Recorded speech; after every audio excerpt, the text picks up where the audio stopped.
Welcome to this amazing platform of education tutorial channel. देखिए friend, हमारा current affair का lecture है। आज का हमारा पहला प्रश्न क्या है कि प्रतिवर्ष राष्ट्रीय विज्ञान दिवस कब मनाया जाता है। तो फ्रेंड देखिए, प्रतिवर्ष राष्ट्रीय विज्ञान दिवस ये 28 फरवरी को मनाया जाता है, क्योंकि सीवी रमन जी ने, जो सीवी रमन वैज्ञानिक थे विज्ञान के, उन्होंने रमन प्रभाव का खोज किया था, तो इसलिए राष्ट्रीय विज्ञान दिवस 28 फरवरी को मनाया जाता है। और 2022 की थीम क्या थी? Integrated approach of science and technology.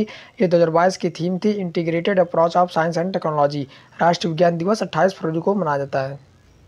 अगला प्रश्न देखिए, बहुत ही महत्वपूर्ण प्रश्न है कि 25 फरवरी 2022 को भाषा सर्टिफिकेट सेल्फी अभियान किस मंत्रालय ने जारी किया।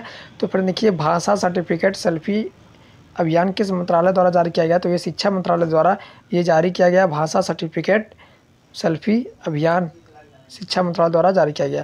अगला प्रश्न देखिए, फरवरी 2022 में यूएस चैम्बर ऑफ कॉमर्स द्वारा जारी अंतर्राष्ट्रीय बौद्धिक संपदा सूचकांक 2022 में भारत कौन से रैंक पर है। तो फिर देखिए, जो यूएस चैम्बर ऑफ कॉमर्स द्वारा जारी की जाती है अंतर्राष्ट्रीय बौद्धिक संपदा सूचकांक, उसमें भारत की रैंक देखिए फ्रेंड, भारत की रैंक उसमें 43 है और अमेरिका फर्स्ट रैंक पर है और वेनेजुएला ये 55वां, मतलब सबसे लास्ट रैंक पर है, 55th। फर्स्ट पे अमेरिका है, 43वें रैंक पर भारत है। पेटेंट कितने वर्ष के लिए होता है। तो फ्रेंड देखिए, पेटेंट टोटल 20 वर्षों के लिए होता है। भ्रष्टाचार धारणा सूचकांक 2021, ये भारत का इसमें 85 रैंक था भ्रष्टाचार धारणा सूचकांक में। ग्लोबल डिजिटल स्किल इंडेक्स में भारत का फर्स्ट रैंक था, मतलब कौशल विकास इंडेक्स में भारत पहले स्थान पर था। मतलब किस देश के लोग जो ग्लोबल डिजिटल स्किल है, मतलब जो स्किल डेवलपमेंट है, उसमें कितना ज़्यादा रुचि रखते हैं, तो उसमें ये रैंक आता है। तो ये भारत पहले स्थान पर।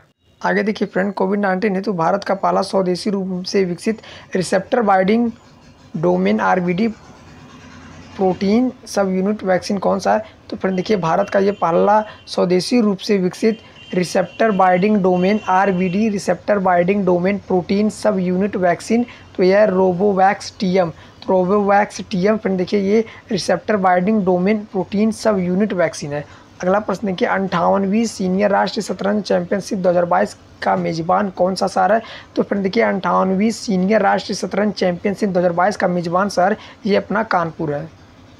अगला प्रश्न देखिए, बहुत ही महत्वपूर्ण प्रश्न है। देखिए फ्रेंड, भारतीय रेलवे का पहला सोलर पावर प्लांट जो सीधे ट्रैक्शन पावर को फीड प्रदान करता है, कहाँ स्थापित किया गया। तो फ्रेंड देखिए, भारत का पहला सोलर पावर प्लांट जो सीधे ट्रैक्शन पावर को फीड प्रदान करता है, वो बीना मध्य प्रदेश में स्थापित किया गया। अगला प्रश्न देखिए, 27 फरवरी से 10 मार्च 2022 तक भारत और किस देश के बीच धर्म गार्जियन अभ्यास आयोजित किया जा रहा है। तो फ्रेंड देखिए, 10 मार्च 2022 तक भारत, 27 फरवरी से 10 मार्च 2022 के बीच भारत और किस देश के बीच धर्म गार्जियन अभ्यास, नाम याद रखिएगा, धर्म गार्जियन अभ्यास आयोजित किया जा रहा है। तो भारत और जापान के बीच धर्म गार्जियन अभ्यास आयोजित किया जा रहा है। अगला प्रश्न देखिए, यूक्रेन में भारतीय को वापस लाने के लिए भारत सरकार ने कौन सा ऑपरेशन शुरू किया है। तो भारतीयों को वापस लाने के लिए भारत सरकार ने कौन सी ऑपरेशन शुरू किया है। तो भारत सरकार द्वारा ऑपरेशन गंगा स्टार्ट किया गया। ऑपरेशन गंगा के तहत रूस यूक्रेन में विवाद चल रहा है, तो यूक्रेन से भारतीयों को, छात्रों को भारत में बुलाया जा रहा है। और फ्रेंड देखिए, जो अफगानिस्तान से जो भारतीयों को लाया जा रहा था, तो वो कौन सा ऑपरेशन था। तो वो ऑपरेशन देवी शक्ति के तहत भारतीयों को अफगानिस्तान से भारत लाया गया।